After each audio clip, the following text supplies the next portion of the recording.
time, Pellegrina was about to tell a story about a beautiful princess. There's Edward. He looks a little scared. Once there was a princess who was very beautiful. She shone as bright as the stars on a moonless night. But what difference did it make that she was beautiful? None. No difference. Why did it not make a difference? Asked Abilene. Because, said Pellegrina, she was a princess who loved no one and cared nothing for love, even though there were many who loved her. At this point in the story, Pellegrina stopped and looked right at Edward. She stared deep into his painted-on eyes, and again Edward felt a shiver go through him.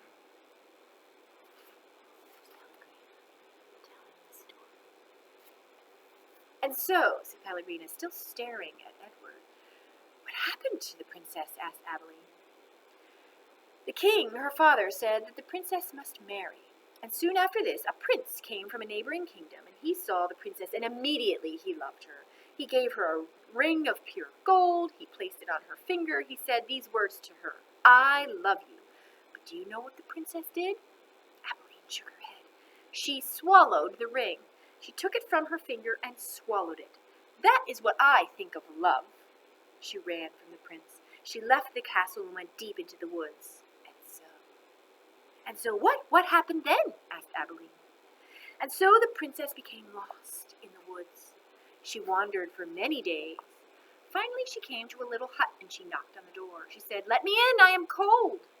There was no answer. She knocked again. She said, Let me in, I am hungry.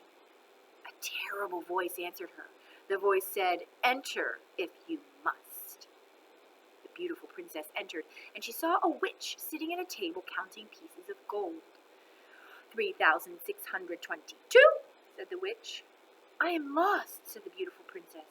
What of it, said the witch. 3,623. I am hungry, said the princess.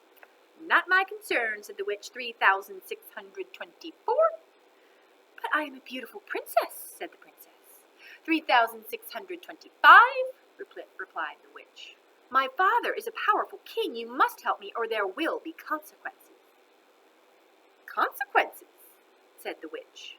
She looked up from her gold. She stared at the princess. You dare to talk to me of consequences? Very well, then, we will speak of consequences. Tell me the name of the one you love. Love, said the princess. She stamped her foot. Why must everyone always speak of love? Whom do you love? Said the witch. You must tell me the name. I love no one, said the princess proudly. You disappoint me, said the witch. She raised her hand and said one word, Farthiggery, and the beautiful princess was changed into a warthog. What have you done to me? Squealed the princess. Talk to me now of consequences, will you? Said the witch, and she went back to counting her pieces of gold. 3,626, said the witch, as the warthog princess ran from the hut and out again into the forest. The king's men were in the forest too, and what were they looking for? A beautiful princess. And so when they came upon an ugly warthog, they shot it immediately. Pow! No, said Abilene. Yes, said Pellegrina. The men took the warthog back to the castle, and the cook slid open his belly and found inside a ring of pure gold. There were many hungry people in the castle that night, all of them wanting to be fed. So the cook put the ring on her finger and finished butchering the warthog, and the ring that the beautiful princess had swallowed shone on the cook's hand as she did her work. The end. The end, said Abilene indignantly. Yes, said Pellegrina, the end. But it can't be. Why can't it be? Because it came too quickly, because no one is living happily ever after, that's why. Ah, and so, Pellegrina nodded. She was quiet for a moment. But answer me this, how can a story end happily if there is no love? But, well, it is late. You must go to sleep. Pellegrina took Edward from Abilene.